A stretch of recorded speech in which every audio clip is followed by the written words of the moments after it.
The only way we can have that sort of discussion is if we accept that there will be other opinions that are different from ours, and engaging with that means we now have to ask the hard questions. It's not that everybody has to agree and sing kumbaya about everything, but rather that multiple opinions can and will exist in a classical liberal society.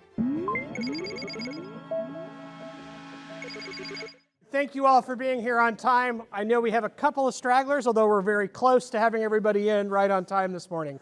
So, two big things as we get started. So when the stragglers walk in, everyone turn your head and awkwardly look at them.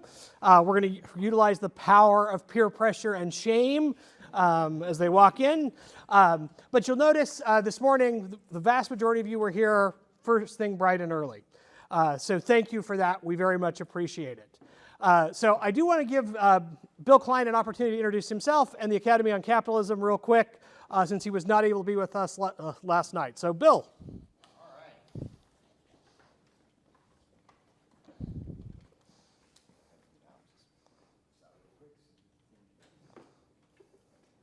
All right. So, hey, first of all, thank you all very much for being here. The Academy on Capitalism, I will tell you more about as the week goes on. Just three things. One, every group sort of has its focus. One of the things the Academy is trying to do is reach those who have a business orientation and are going to graduate pretty much with their bachelor's degree and go into the professional world. Other places, you do policy studies or you go to grad school, and they're all great. So we kind of want to fill into that area. We offer summer seminars, we offer other student opportunities, and we'd like to play our part in establishing a sort of integrated network of educational opportunities for all of you, including our seminars and any other seminars that we can help support and be a part of. So as the week goes on, feel free to ask me questions. I'm doing the What is Business at 11:30. You'll find out more as we go on for that. But thank you very much for coming. And like he said, when the latecomers come in, you can also do the tisk with them too.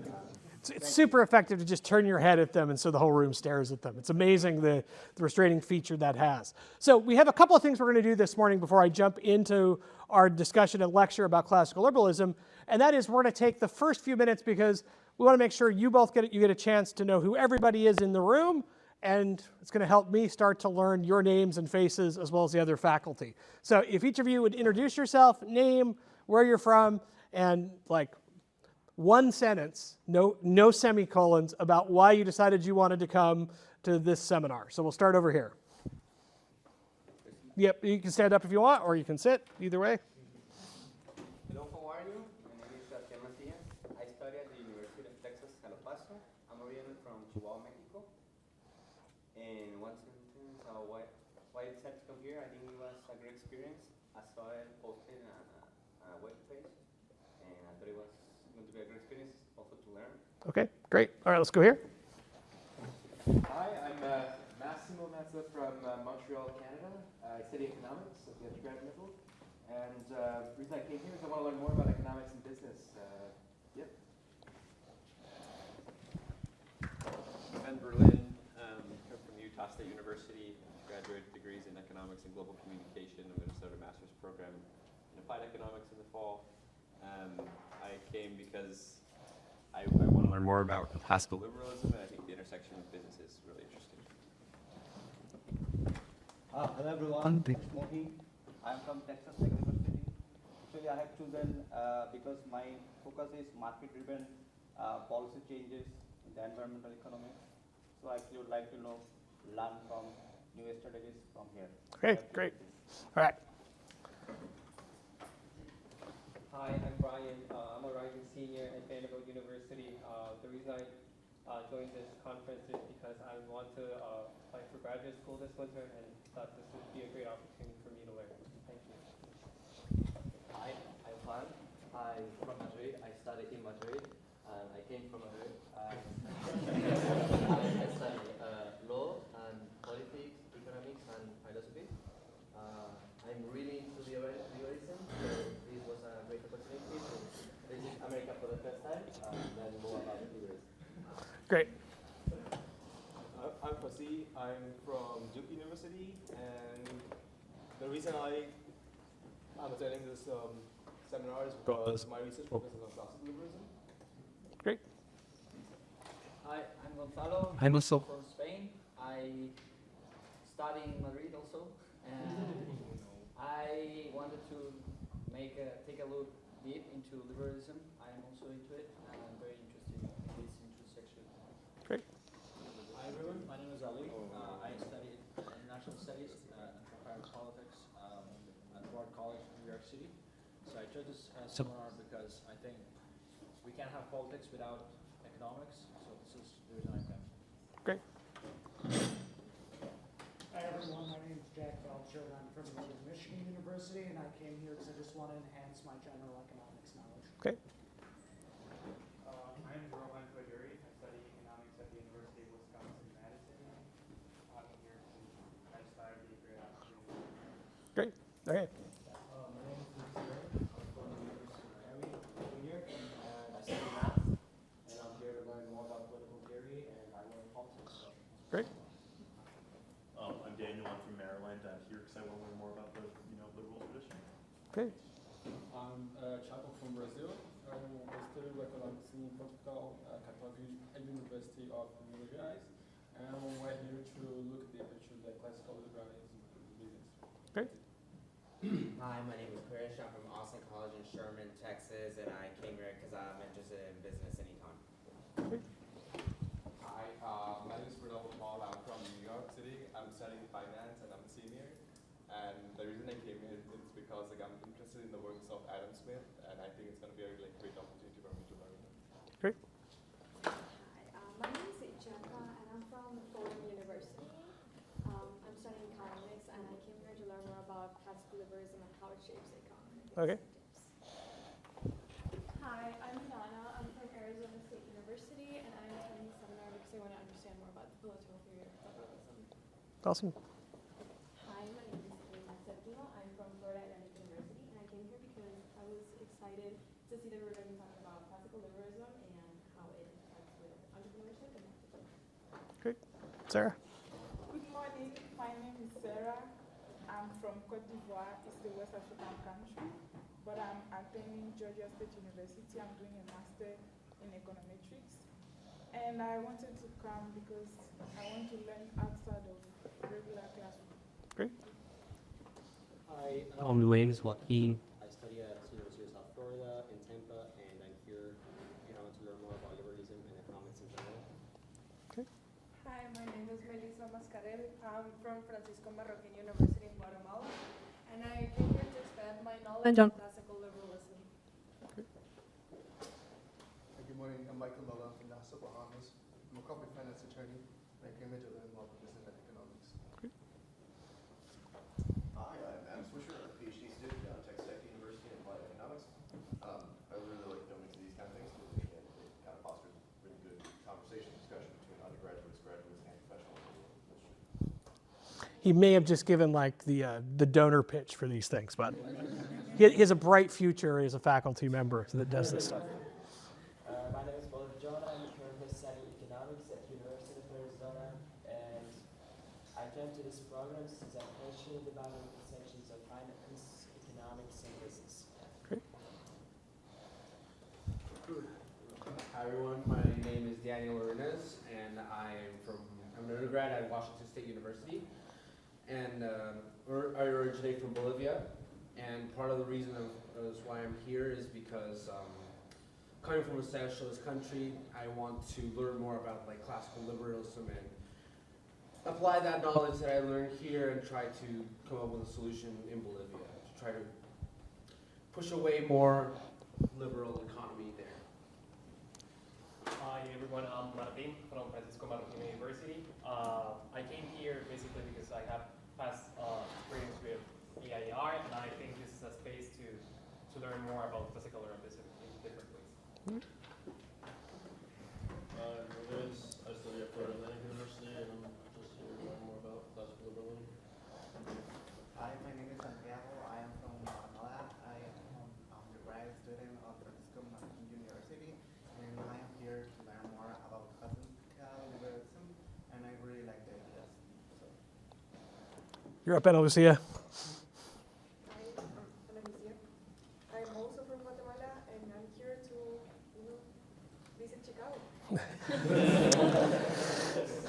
Of course, Ana Lucia would give that answer. She's also here to learn. So Ana Lucia and I work on another project in Guatemala with a group called the Prosperity Lab at UFM. Hi everyone, I'm Valeria. I went to University of Tampa, but I'm from Venezuela, and I wanted to learn more about the intersection of business and economics. Great. Hi, my name's Anna. I'm from Sweden, but I'm a senior at the University of Oklahoma. I double major in economics and criminology, and I recently switched to economics. So I thought this seminar would be a good way for me to get a good foundation in economics. Great. Hey, I'm Toby.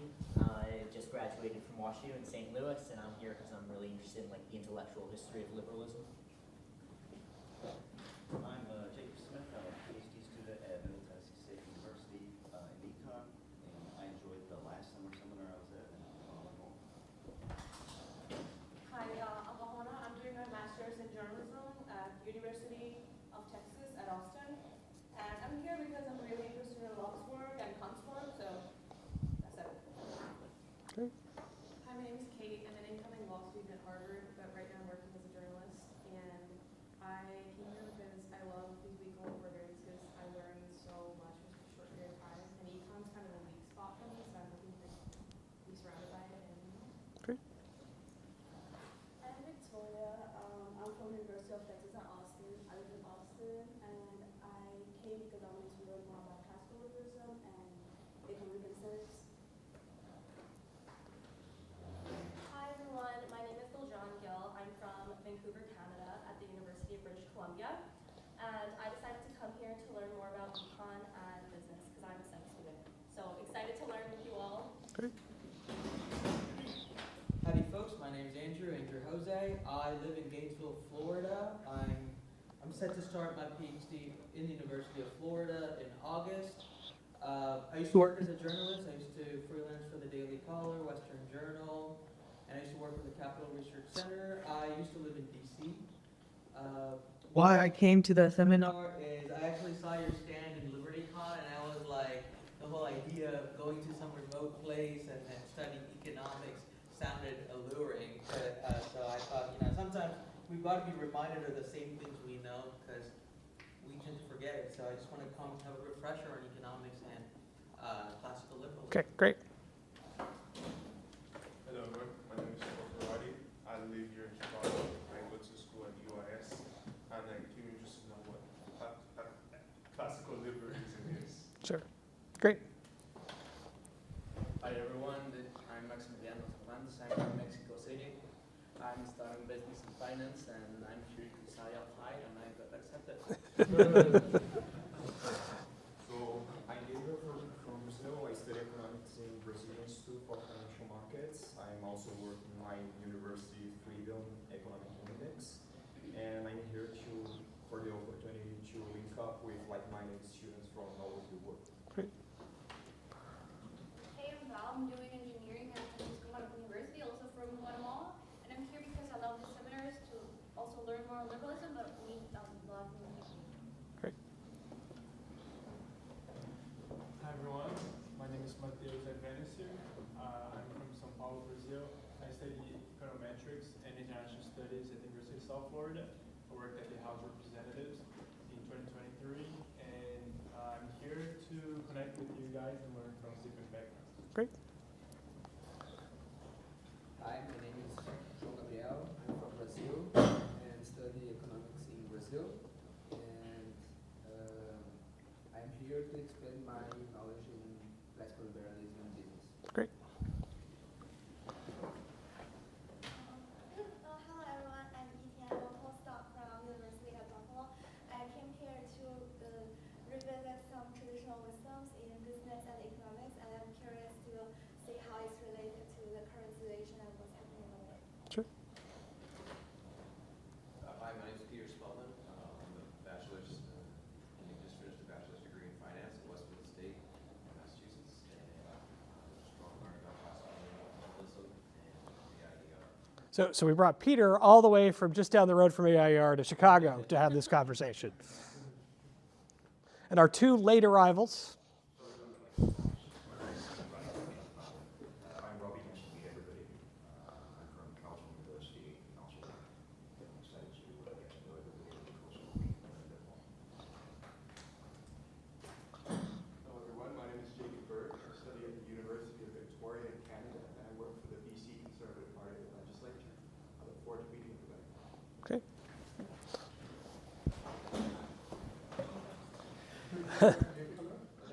He was not late. That's true. I'm Abdul. I'm a graduate student at New Mexico State University, and I'm here because it's a great place to learn about the classical liberalism, and I believe it would be beneficial to you to learn about how classical liberal principles can guide ethical business and efficient resource allocation through different perspectives. All right.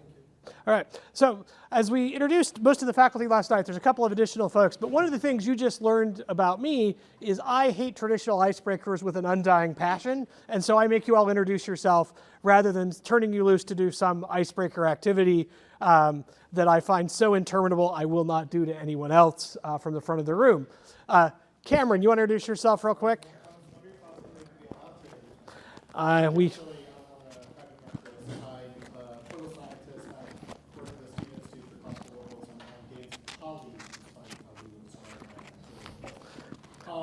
But when Ryan asked me to do this, the reason I said yes is because my academic origin story starts with an event like this about 11 years ago that inspired me to go and pursue this. So I'm happy to be part of it.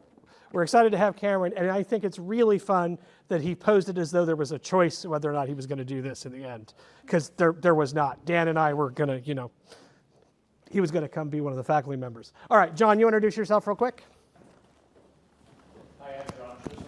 I'm a serial entrepreneur. A few decades ago, when I was a college student, I went to a very similar summer seminar to this one. It was put on by one of AIER's Sisters in Spirit organizations, the Institute for Humane Studies. It positively affected the trajectory of my life for the rest of my life. So I think you are so lucky to be here, and I'm thrilled to be here with you. Great. Thank you, John. All right, so we're going to jump into the substance of what we're going to talk about for the next hour or so. And that is, we're going to start with me posing, I'm going to pose a question to you all, and that is, what is classical liberalism? If you listen to lots of the other students as they introduced themselves, one of the things they said is they were here because they wanted to talk about or learn about or apply into business and economics that term. So you're going to have about 5 minutes, so turn around to the two people behind you, groups of 4, come up with what you think classical liberalism means. So if you just turn around, you become groups of 4. You 4 become a 4-pod. Nope, you're good.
Check all these pictures for Bill in the background. What's that?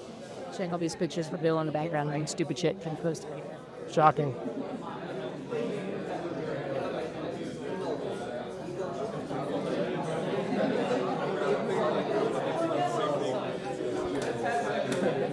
God, no. Need Nick. Can you go get some paper towels? Somebody tipped over coffee.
All right, like 2 more minutes. We're going to bring you back.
All right, 1 minute, guys.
All right, let's go ahead and bring it back. All right, wrapping it up.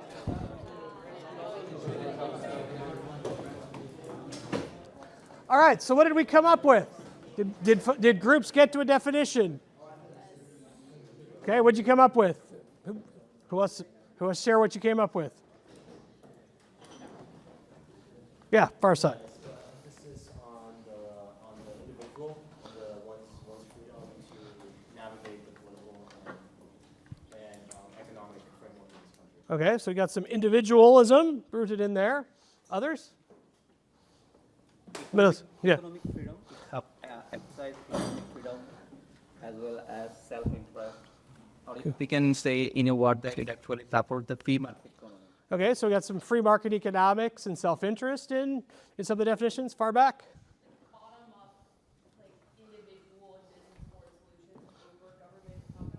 Okay, so we got some individualism and some bubbling up solutions. Yeah. Defending private property, free markets, and constitutional guarantees. Okay, we got private property, free markets, and the last one was constitutional guarantees. Okay, what might we call that? What might else we call that? Rule of law. Government fundamentally exists to preserve your rights. Okay. And not to chase particular ends. And so it should allow you to then have the economic freedom to pursue whatever ends you Okay. wish. So some sort of inherent limitation on what the state is allowed to do lives in it. Like we talked about how markets are basically Like daily. Okay. So again, we're back to markets as a key part of it. Yeah, far side. Philosophy is kind of like a national rights. Things are naturally developing. Common law. Okay. Decide how they. Okay, so if I were to translate into a little bit of econ speak, so some spontaneous order showing up in that as things develop and evolve. Okay, some invisible hand approach. Notice what we're doing as we talk about classical liberalism. How easy was it to just get to a definition? Anybody feel like their definition fully encompassed what it was when Bill or I or Dan says classical liberalism? It's a really big concept, right? It's a concept that is sort of enormous. And so I'm going to think about classical liberalism in a particular way, okay? I would think about it as a set of principles that make up not just what we call classical liberalism today, but are rooted in the broader liberal tradition that goes back well before what we would call classical liberalism. Because the distinction that we have is that classical liberalism emerges as a response to some of these principles starting to fade away in what we might call progressivism or conservatism today. But most of those places they originate in some conception of liberalism. And then as we start to weaken some of the principles, lots of things start to change.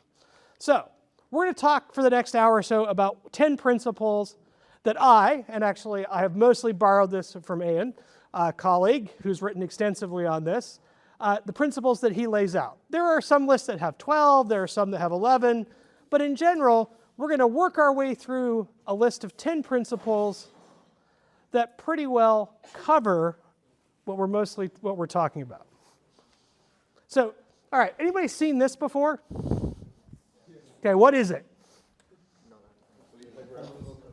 Okay, it's a political compass. Where have you seen it before? What's that?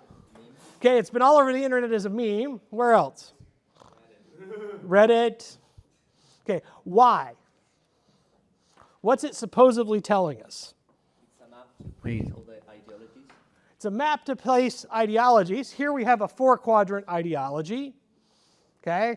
And on the vertical axis, we have group and person focus. On the horizontal, we have egalitarian and hierarchical focus. And there have been lots of talk about these things. That is, you're person focused, and in this case, they claim hierarchical. You might be in the libertarian quarter. If you're egalitarian and person focused, you might be liberalist. It might be a liberalist approach. If you're egalitarian and group focused, it's socialism. If you're hierarchical and group focused, it might be communitarianism. But there's something missing as we talk about this division. What's missing? I would say that there could be intersection. Okay, there might be intersection, although that's what all the little squares are, that you could place yourself as you move around. Okay, you could place other axes. But what does this try to do? Okay, we're classifying based on a pair of types of outcomes, right? Are you person-focused or group-focused? Are you egalitarian or hierarchical? How many of us spend all of our lives just thinking about those two things? Does anybody wake up every day and that's the two things they think about? Cameron's nodding yes. I happen to know that's not true. But it starts to say, well, we can easily classify people's ideology into these boxes. But it gets a little bit difficult because I would say, if you asked me, I would say I'm up in this quarter, but I wouldn't say I'm hierarchical. Right? I'm going to argue with that point as a libertarian type. I know lots of communitarians that would argue their placing. Also, somewhere in here, it starts to get really messy and unclean. It's not clean. How do we classify? So someone, political scientist, came along and created, other direction, this. So what's going on here?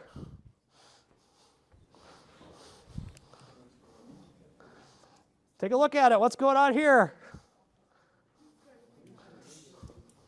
Yeah. I mean, it's more like giving a name to each quadrant or each ideology in the graph. Now we start to try to place everybody on the graph with really specific names for all the different quadrants. We start to try to, this starts to try to, I think this is terribly done, but it's the sort of thinking that often emerges when we try to have conversations about things like classical liberalism or libertarianism or any of the sort of ideologies, is we start to try to classify. What we're going to talk about for the next little bit is we're going to try to pull back from the ideology sort of descriptor and talk about a series of principles that most of, especially Western civilization, is deeply rooted in, okay? And we find these same principles in other civilizations, although manifest very differently. I am qualified enough to talk about the Western tradition. We could bring in scholars that understand the Eastern tradition and other traditions, and we find the same sorts of principles that underlie it with different manifestations. And so we're going to step away from either the simple version or the more complicated version, where we could try to figure out exactly where Dan exists on this chart. Incidentally, it's right here. Okay, he says he would tell you he's an anarcho-capitalist, right, Dan?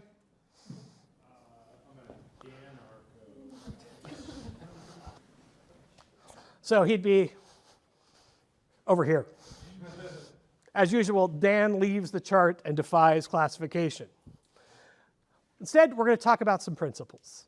And my hope is that as we talk about the principles, you can start to think about how do those principles apply both in politics, which is where we often think about them, but also in business and in our daily interactions.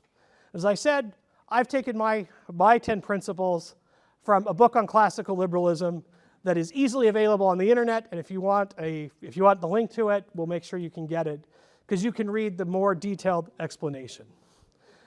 So in the alternative, we could talk about things that come from these guys. All right, who do we know on the screen? Okay, which one is John Locke? Okay, so this is Locke. Who's this one? That's Smith. Who's number 3? What's that? Who's number 3, Cameron? What's that? Dan, who's number 3?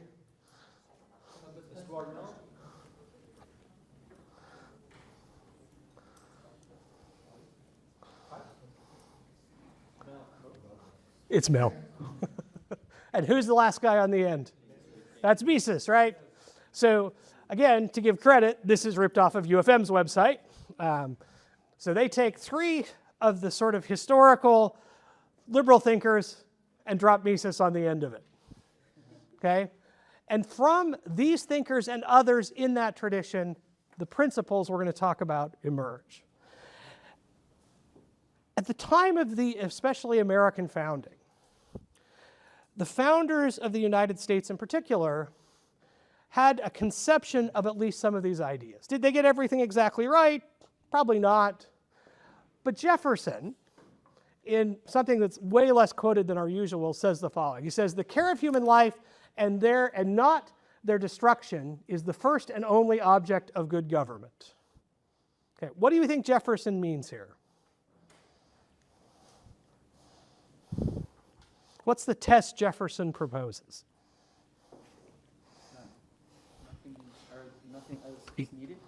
Okay. From the government? That care, human life and happiness is the first and only object. When we read that the first time, sounds pretty broad, right? How do we answer the second part of Jefferson's claim there? What do we deal with? How does government deal with human happiness? Well, I think that one of the lessons, especially that we can take from some of Jefferson's writing, is that the question has to be asked, is what is the end object? And if you can't answer yes to both for the citizenry, then you're not likely to have something Jefferson at least would say government should be involved in. We're going to come back to this quote a couple of other times over the course of the week that I'll reference it, and I want you to think about what lots of our discussions are, because this quote turns up in both defenses of limited intervention and in defenses of widespread state intervention, and we want you to be able to think about those ideas. So let's talk about the 10 principles. And we're going to start and sort of build a pyramid of how the principles lay on top of each other. Because at the basis of sort of what classical liberalism is the presumption of freedom. Okay, what do you think we mean by the presumption of freedom? You don't have to show that freedom exists. Okay, you don't have to show that freedom exists. Others? What's the presumption of freedom? What does it mean to presume something? Yeah, go ahead.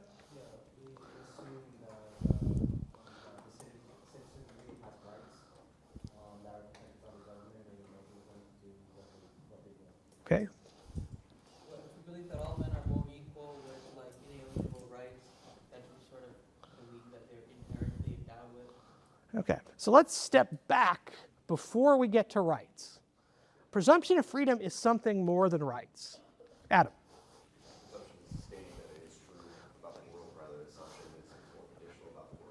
We state that it is true, and we presume freedom. We presume that individuals have the right to act. Okay? And so at the base of classical liberalism is freedom. Okay? That we start with that presumption that individuals are free to act, and then we start to build other principles on top of it. Okay? So what does it mean that we presume people are free to act? Let's think about what that means for a second. Yeah. Like, it's very simple, but like the fact that we can choose what to wear or to walk, things like that, like they're so fundamental to daily life, and then deal with them. Yeah, so we presume those things. I think it's a belief that we have free will. Okay, that we have free will, sure. We think that we can do anything we want to do. That we assume that in the absence of any other information, any other circumstance, the individual is free. Okay, that we are free to act. And so we start with that presumption when we look at the way we think about the world. Without any other information, that's where we begin. And we sometimes forget this when we talk about classical liberalism, is that fundamentally it's a freedom idea, it's the idea of freedom.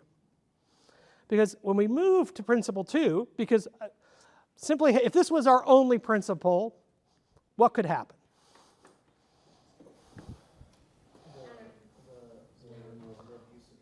Okay, we might have some abuse. Maybe Thomas Hobbes is right, although I don't think so. Maybe we're just terrible and we'll just try to kill each other. If there's just freedom and people can make wrong decisions. Okay. Well, so yeah, if there's freedom, I might not like your decision. It might influence me. Victoria?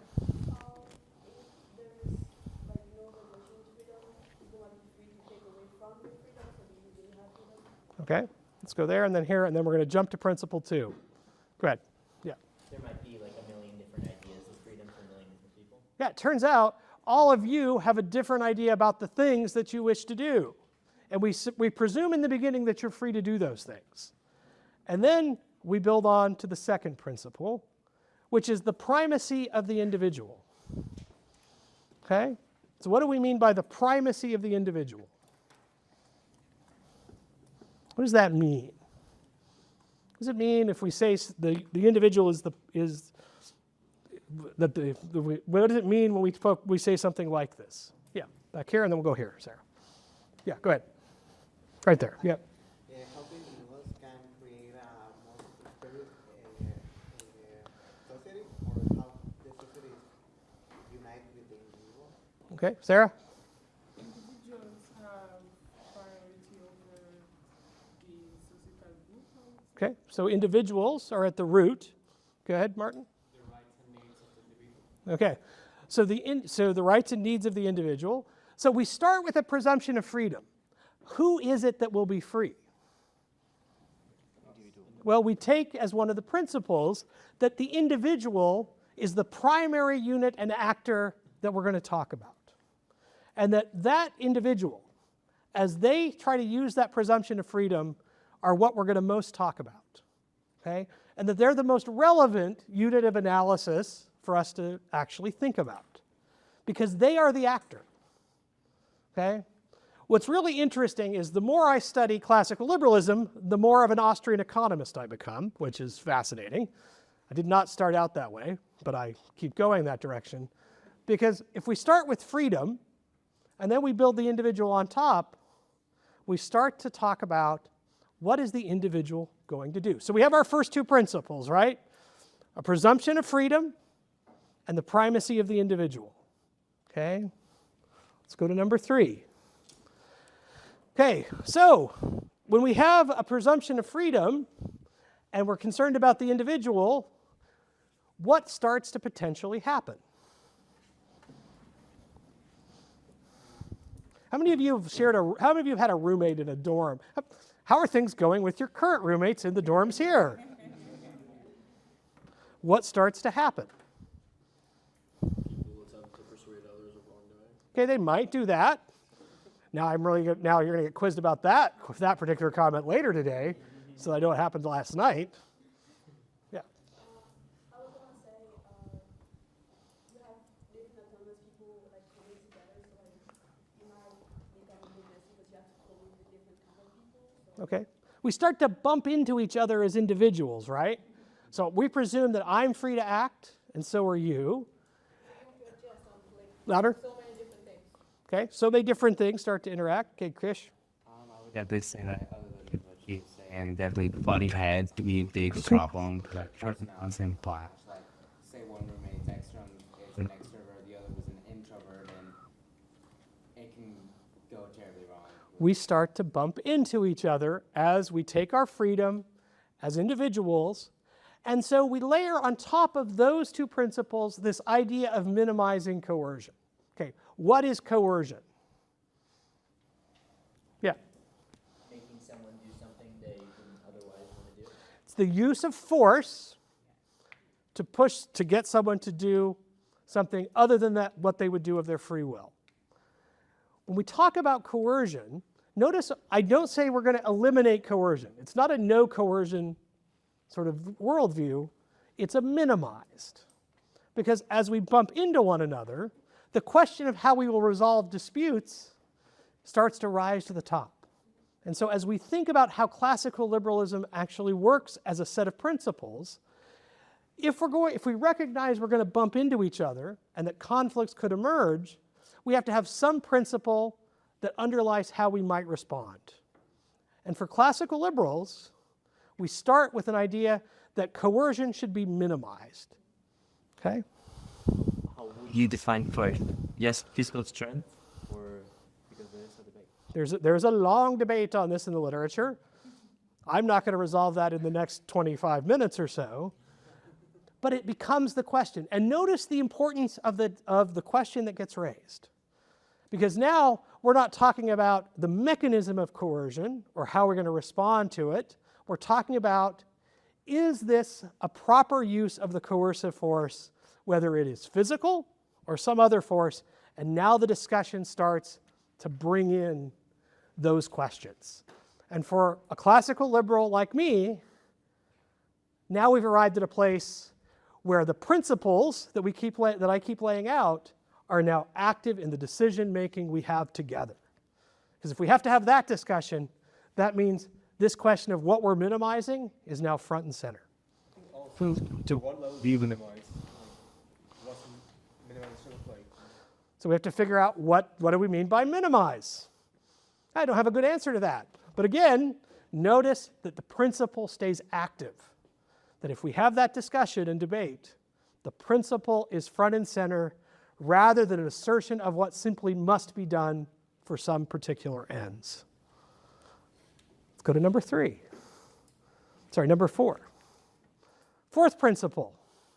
So if we acknowledge there's going to be individuals who are free, that then are bumping up against each other, and we know we want to minimize coercion, well, then we need a principle that says, well, if we might use coercion, what's the scenario in which that's acceptable? And toleration puts some boundaries around how we think about that coercive force. What does toleration mean? What do we mean when we say toleration? Okay, being able to tolerate other people's opinions. Others? I think it's also being inclusive. Okay, what does that mean? Tell me. So that's a word that is incredibly controversial right now. It's still one of my favorite words, but what do you mean by it? It's being like accepting others' ideologies and perspectives, even if it doesn't match with yours. So it starts with a recognition of the first 3 principles, right?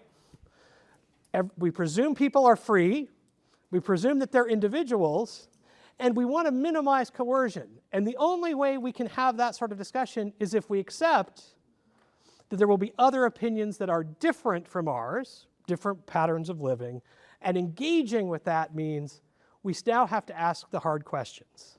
It's not that everybody has to agree and sing kumbaya about everything, but rather that multiple opinions can and will exist in a classical liberal society. Yeah? Yeah, I would say it reminds me of Voltaire and how... Oh, we've invoked Voltaire. This is either going to be awesome or I will have to restrain myself from throwing a clicker. Okay, go for it. Let's see where we go.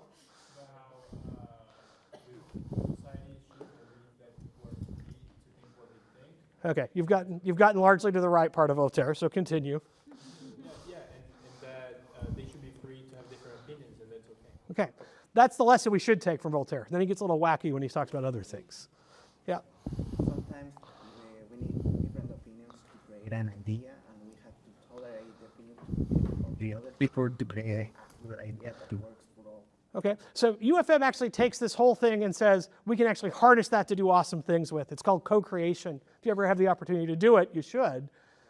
But at the core, it's simply accepting that individuals who are free and we're minimizing coercion are likely to say and do some things that we won't like, and that we accept and embrace that that's possible unless it bumps up against other people being free in a real way, if it causes coercion. Okay? Anybody else want in on toleration? Everybody have a sense of it? Okay. Notice what happened when you checked in. How many of you tried to get Oksana and Violet to put you in a room with a particular person? I know some of you did, because I was there. How did that go? Okay, so you managed to get yours through. How'd yours go, Martin? Well, it kind of worked really nice, but I didn't get this out. The answer was no. So partly, you're now experimenting in free people that are individuals. Question of how coercive you're going to be, or how coercive I and Oksana and Violet are going to be with your behavior, and how toleration is going to happen. Turns out living in a dorm is one of the places that these principles can be active very, very quickly. Because there's nothing that brings to mind the tension between all these things like being dropped into a dorm room with someone you didn't know before. It's also true in marriage. Even then, you probably knew the person, but now you have to try to live together. And toleration ends up being one of the principles alongside the others. Okay, everybody good? Let's go to principle number 5. Well, the first 4 principles we can pretty quickly get to widespread agreement on, right? Free individuals, that we want to use minimal coercion, and we want to have toleration. Those are the first sort of core principles when we talk about classical liberalism. And often you'll hear those as the 4 that get talked about the most. Okay? They sort of are the foundation of the pyramid that I'm talking about. When we start to then say, well, then how do we do all that? We add principle 5. That if we're going to not say no coercion, we're going to have to figure out, well, in what instances and how can coercion be used? And from that, we build a model of limited and representative government. This is more controversial, right? Yeah. Why? If all of us have like very different and individualistic opinions, how can a government be representative? So it raises Jefferson's question almost immediately, right? So if we're going to accept limited and representative government as one of the mechanisms about how we decide the use of coercion, what then is the goal of that government? Okay? Somebody else wanted in. I saw a hand. Yeah, go ahead. What's that? Okay. And so, yeah, go ahead. So the whole idea of representative government is premised on the understanding that the people it represents value these principles, because let's say we are in a society of collectivists, then the idea of being a representative government will be tyranny. So notice principle 5 comes after the first 4. We start with a presumption of freedom, not an assumption, not a claim, but a presumption. That in fact, we start with the basis and say, people, there is freedom as the core principle, that the individuals are going to be the prime users of that freedom, that we then want minimal levels of coercion as individuals interact using that freedom, and that we will practice something that looks like toleration, and then we add on top of that the form and mechanism by which we adjudicate the question of coercion. And we use, yeah. Say that louder. So it becomes the core question that limited and representative governments talk about, right? Think about almost everything currently going on in the United States. What's that? Okay, so Doge did something. I'm still not entirely clear exactly what they did. I loved the idea of Doge. I bet against Doge when it started. I'm like, oh, there's no way they're cutting $1 trillion from the federal budget, as much as I think that would be a great idea to do, because the mechanism, the institutions we use end up being problematic. Notice here it doesn't give you a specific set of institutions. The principle is that government will be limited, meaning that there are things government cannot do, and it's going to be representative, that will be tied back to the people it governs. It doesn't say you're going to have a US-style democracy or Guatemalan-style democracy or any other specific set of forms, but rather it's a principle that limits on government are necessary if you're going to keep the first 4 principles. Okay? All right. Questions about this? Yeah. Maybe it's a little bit out of scope, but The work about like, dude, Doge go against this principle because technically when Donald Trump hired Musk on that, he wasn't elected. Elon Musk wasn't elected, he was appointed. So how does government, isn't that like going against representative government? So the question then comes, is the institution of the US Congress functioning in a limited and representative way? I don't know. Actually, I do know. I would say no. But the principle still holds, right? The question then becomes, do the institutions we select in government match up with the principle? Martin. I have a question. If every individual, let's say, has different ideas, different types of opinions, then how can you define or how can you form a representative government? Well, means that you have to start with a big dose of that, a lot of trying to maintain this, and then you end up with a very limited government if it's going to be consistent with those principles. that's the budget limited. How do you actually do a representative? Yeah. How do you do a representative? I don't know. I know the principle holds, but the question then comes, how do you move it forward? Because we can see some examples where, okay, we get very limited, very representative government. We can see others where we may not get that. But we know that if we're going to keep the first 4 principles, the question of who gets to decide the use of coercive force becomes paramount.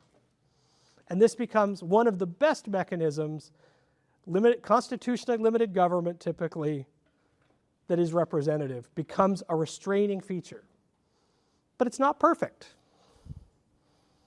And the question for most folks then becomes, political scientists in particular like to talk about, well then what does this look like? The problem for most political scientists is they forget the first 4 principles when they start to design institutions.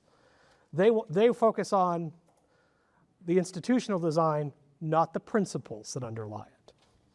And so rather than it being that classical liberalism has a policy prescription, which it does not, it has a set of principles that it asks policymakers and ultimately business people and all of us to think about when we're talking about what it is we want. Because absent that, you can get a very expansive state. All right, More questions? Okay, we're gonna start to escalate in controversy as we go. Okay, principle 6. Rule of law. Okay, what do we mean by rule of law? Okay, that the law will be applied equally. What else? A systematic framework. Okay, there should be a systematic framework. Okay, it might be a common law. That's the U.S. style system. Why do we care about rule of law? Because that's going to decide how much we're going to tolerate. Okay, well, yeah. We're gonna make an order in society. Okay, we start to see the application of what happens here, right? Because if what happens here doesn't hold sway across all members of society, we end up with instability, and the question becomes, can you maintain the first four principles? And so rule of law isn't about the particular precedent. It's not about what exactly the law is, but it's about the foundation on which the decisions about the use of coercion are based. And again, if you don't have the first four principles firmly in place, you can create lots of rule of law that are inconsistent with classical liberalism. There were very high levels of rule of law in lots of authoritarian regimes. It was written out in law that you could do these things.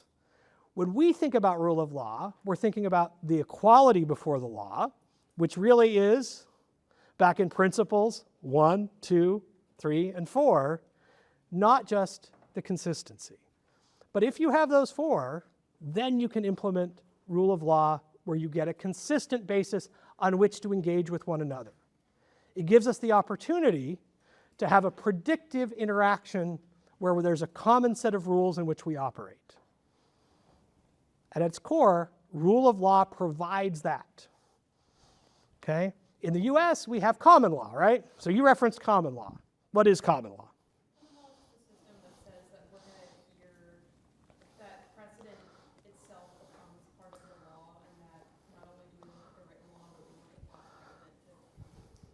That we're going to have some basis of sort of legislation that will become regulation. And as a result of that, there will then be cases where disputes come about what that means or how it should be applied.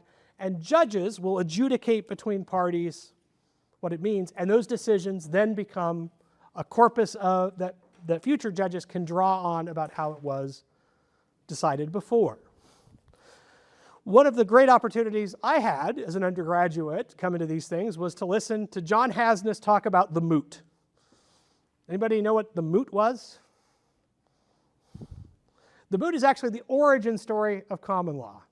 It was the body in pre-medieval England in particular, where they would meet together and make the decision about how to adjudicate between conflicts between neighbors, for example. And the moot, they weren't professional judges or any of those things, but they were decisions being made based on the expectations that emerged. And from the decisions of the moots, the English common law built. You'll notice it continues today. Who's going into law? You're going into law school, right?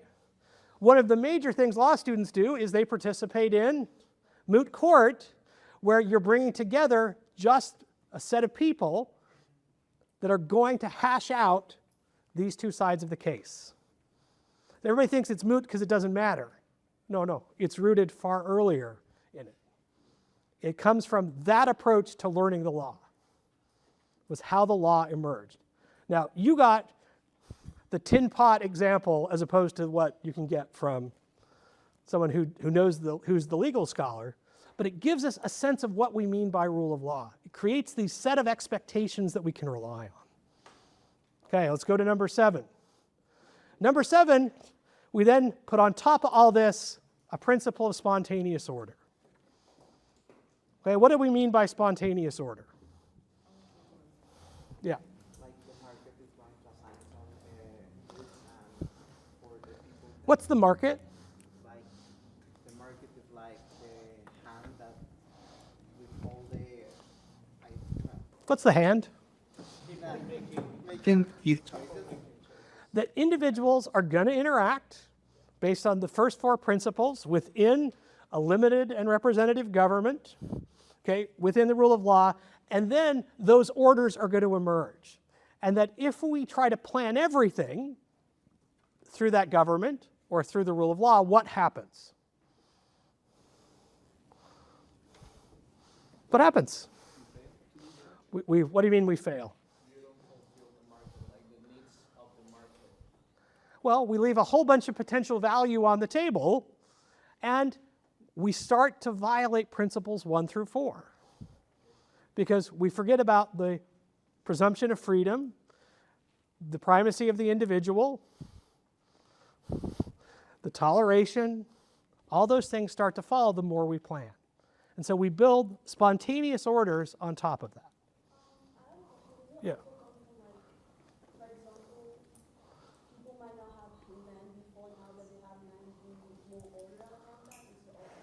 So that's not what we mean by spontaneous order. That will come in I think our next principle, where when we have spontaneous orders that can happen, then we can start to recognize we have the first four principles, and then we build on top of that representative government and limited, rule of law, spontaneous order, and then we start to see the emergence of markets.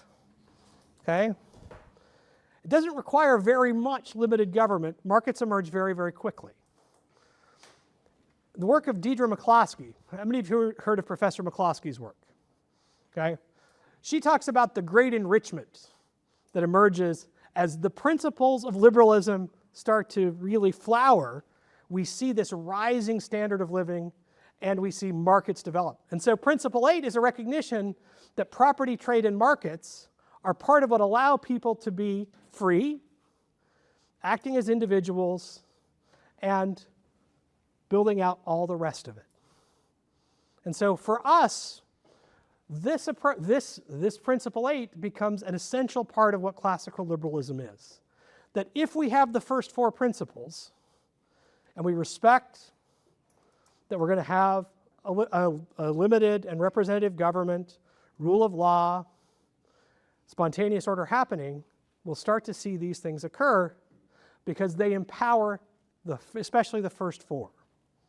We're going to talk a lot about this. This is classical liberalism and business. So we're going to talk about the link between especially the first four principles and this a lot over the course of the next week. And then we get to Principle 9. And Principle 9 is civil society. Because alongside what government does and what's happening in the sort of traditional marketplace, we also have interactions that are not necessarily those things. And civil society is that set of interactions that are sort of bouncing alongside those things. Now, this one becomes controversial because I would say things like civil society is emblematic of the market. That the market starts to create these opportunities. But we can also see some instances where contrived markets do not live alongside a robust civil society. Okay, what do we mean by civil society? What does civil society mean when we say it? What's that? It might be culture. I think kind of like the idea of freedom of association for markets applied to just social life. Okay, freedom of association for markets applied to social. Some members of the society are organized to create a civil society that can request some things from the government. Okay. Just these sort of like non-political associations, like could be unions in some sense, but also it could just be like your neighborhood groups, or it could even theoretically be religious groups. In the Protestant sense, So I'm not a religious guy, but one of the best examples of civil society, especially when it's separated from the state, is religious groups. Okay? And most of the time, when the two merge back together, what happens? What happens to the first four principles? Yeah, all sorts of stuff happens in that. Okay? Over here. Somebody wanted in over here. Yeah. Okay, it's collective beliefs. It might include culture. It might include religious. But it essentially is the orders that emerge alongside the market order that are also acting to achieve what the individuals that are free are trying to accomplish. And here, we often say, well, this should be a civil society solution, and then we try to plan it. Civil society emerges alongside these other principles. Okay, let's go to 10. And here is the most controversial of the 10 principles. It's the set of common human values. Why is this one controversial? Let's go over here, and then we'll go here. Because it goes against the universality and relativity of values. Okay, might be true. Let's go over here. I think it's very much based on perspective and morals. Okay. We all don't value the same thing. Okay. It's generally reductive. What's that? It's generally reductive. It might be reductive. It goes against the principle, the second principle, because if everybody has their own individual beliefs, then there are no common human values. Everybody values different stuff than other people. It turns out that we can all value different things, but it turns out human beings largely evolved as social creatures, and we do share a whole bunch of common values. There are things we tend to want by nature of our humanity that when you play it out, you start to see these trends emerge. What those are exactly is a place that's currently lots of discussion and debate happening. I tend to think there are some common human values. I think they're mostly rooted in those first 4 principles, but those common values might emerge beyond that. And so it gives us a basis on which to start. And so for us, so these are the 10 principles I would submit. The first 4, pretty uncontroversial. 5, 6, 7, 8, slightly more controversial. And then we add 9 and 10 that become an opportunity for lots of debate and discussion. Yeah. Sure. If we presume that human beings are endowed with freedom, you say you're not a religious guy. Yeah. Do you believe that human beings predispose to immorality, morality, or is this amoral? So, tabula rasa? No, I'm just like, do you think a person is born like that they can do good, like they're innately good, or they need something to become good, or they're just immoral? So I think I would end up at an evolutionary answer to that question, which is we have an evolutionary tendency to perpetuate the genome when we cooperate, and as a result, we tend to take actions that are pro-social on average. Now, that you could also have a natural rights or a creator-based version of that. What the reality is that in the end, they both converge to the same sort of principles. Okay? So even even those that would argue the fallen nature of man, what becomes the point of religion? Is to give people the capacity to engage in pro-social behavior. And so the question we start to have is how do we then achieve that? And both prescriptions end up having free individuals that are interacting under toleration to go forward. Yeah. Sure. These values, for example, the last one, common human values, Yeah. stuff in civil society. If what you said is a social revolutionary Yeah. concept, then how come, for example, like Rhodesia, for example, evolved into Zimbabwe? Sure. How come the African continent in and of itself can't take a Western concept without implementation? So how did Africa's boundaries get drawn? Let's start with that. What happened so I'm sure we have some African students that are here that have at least some knowledge of this. Do you guys want to jump in first, or do you want me to sort of bloviate and then you can correct me? We can go either direction. So they were not emergent. There was no free individuals interacting. There was not a principle of toleration that then built these. They were often British or Portuguese or others that drew lines on a map and then said, welcome to your new country. even though there's nothing that bound them together. And so part of what we saw was that when we try to replace the voluntary nature of these things with arbitrary organizations around them, instead of getting pro-social behavior, we get conflict over resources.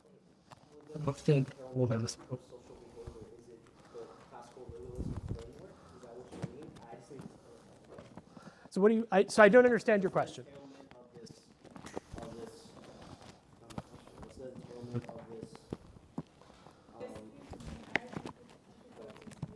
Okay, well, say it loud and then I'll repeat it. So let me try to answer. Let me answer the question I think you're asking.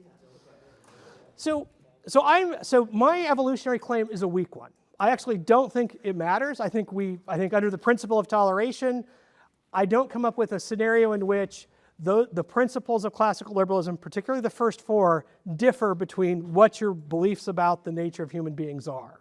Because absent that, those first four principles hold regardless. And so from there, we can then ask questions about scope of government and decision making. And from then, the question then becomes how much coercion is necessary if you believe human beings are not pro-social. But the question is still there. One of the things about classical liberalism is there is not a policy prescription deeply embedded in it. There is a set of principles that can guide us in our decision making. So I can't tell you this law or that law is what a classical liberal should say. I can say these are the principles and the questions that you should start to engage with when we have these discussions. And I normally don't walk, so I walk into a room all the time when I'm talking about policy areas that I care deeply about and that I'm expert in and say this I think is the better policy. But I can't say that it's necessarily the classical liberal policy. Classical liberalism gives us a framework to have a discussion, and from there we can then debate and discuss what the right answer is.